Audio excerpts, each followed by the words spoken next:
लोकशाहीर अण्णाभाऊ साठे विश्वाचा साहित्य यांचा जन्म 1 ऑगस्ट 1920 ला वाठेगावी झाला. तालुका वाळवा, जिल्हा सांगली.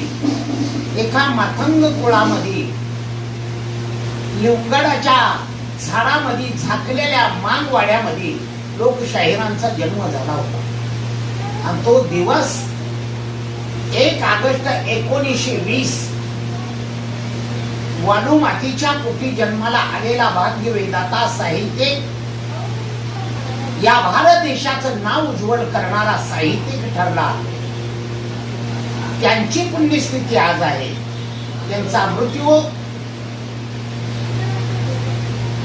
आजच्या दिवसानेच झाला. तो दिवस आहे 18 जुलै 1969 साल.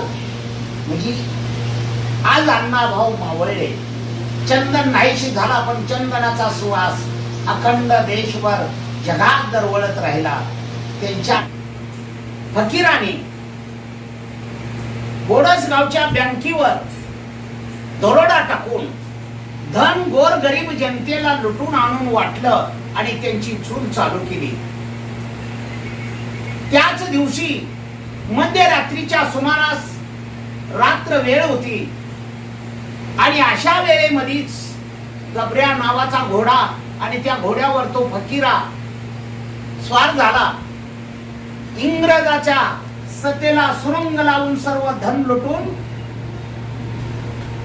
वाटेगावच्या दिशाने घोडा घेऊन येत असताना रात्र सर्व सामसूम झालेली होती. अशा वेळेस वालू माता त्या मांगवाड्यामध्ये या बाळाला जन्म देत होत्या.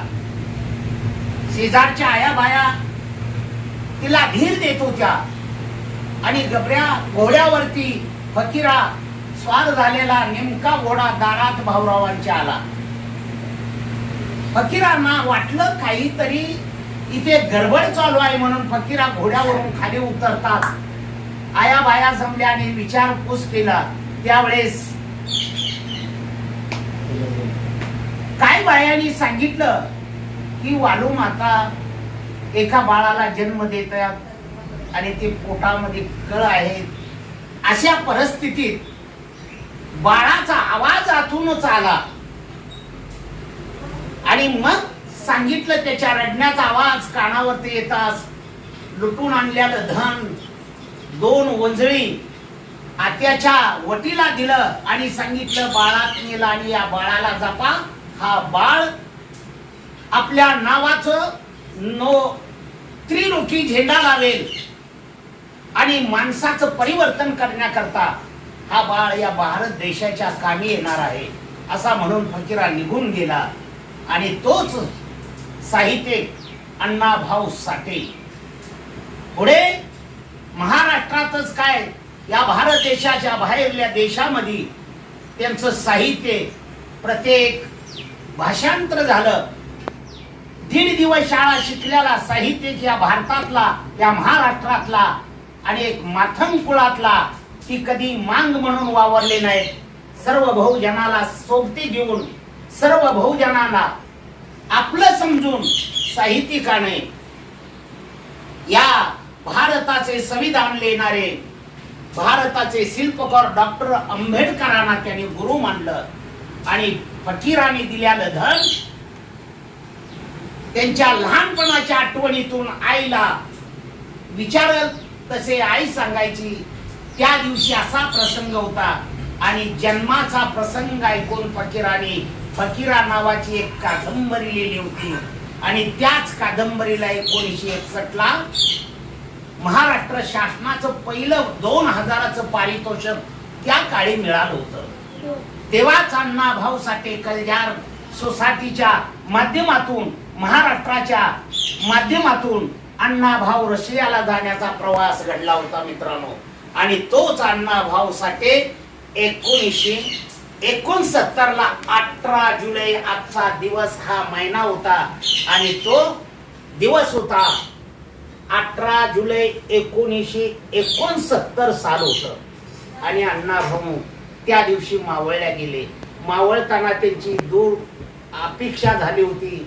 अण्णाभाऊ दुःखाच्या संकटात होते आणि अण्णाभाऊ एवढ्या मोठ्या संकटातून हा भारताचा विश्व साहित्य आपणाला सर्व साहित्याच्या आठवणी ठेवून गेला आणि त्यांची आज पुण्यस्थिती आहे म्हणून आपल्या पाटोळे परिवाराच्या मेंढापूर मध्ये आपण त्यांची पुण्यस्थिती सादर करतो.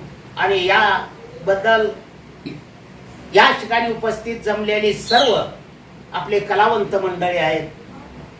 वामन पाटोळे मेंढापूरकर, गोविंद पाटोळे मेंढापूरकर, करण पाटोळे मेंढापूरकर, अमोल पाटोळे मेंढापूरकर, विजय लोंढे मेंढापूरकर, करण पाटोळे यांचे चिरंजीव आर्यन करण पाटोळे मेंढापूरकर आणि आमच्या चिलो आणि पिलो नावाचे लोंढे कंपनी, तसेच विलास घोरपडे एक ढोलकी सम्राट कलावंत आहे आणि मी शाहीर नंदकुमार पाटोळे.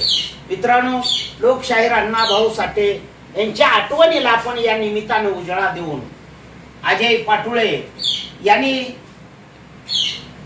त्यांच्या प्रतिमेला पुष्पहार अर्पण केला. करण पाटोळे यांनी वामन पाटोळे या सर्व पाटोळे परिवाराने पुष्पहार अर्पण करून अण्णाभाऊच्या श्रद्धांजली अर्पण करून काय आठवणी त्यांनी सांगितल्या गेल्या.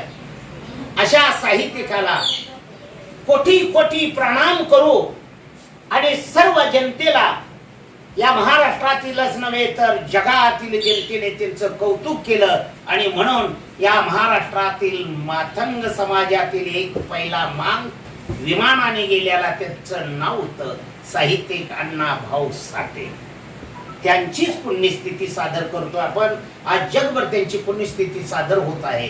आणि मित्रांनो, आपण सर्वांनी या आठवणी मनात उराशी बाळगून साहित्यिकाला किंवा कुठल्याही महापुरुषांना वेगळं मानण्याचं कारण नाही आणि म्हणून सर्वांना सोबती घेऊन सर्वांनी आदर्श घेऊन आपण पुढे वाटचाल केली पाहिजे. हेच इथं दोन शब्द सांगतो त्या निमित्ताने आणि इथेच थांबतो. जय हिंद, जय महाराष्ट्र, जय भीम.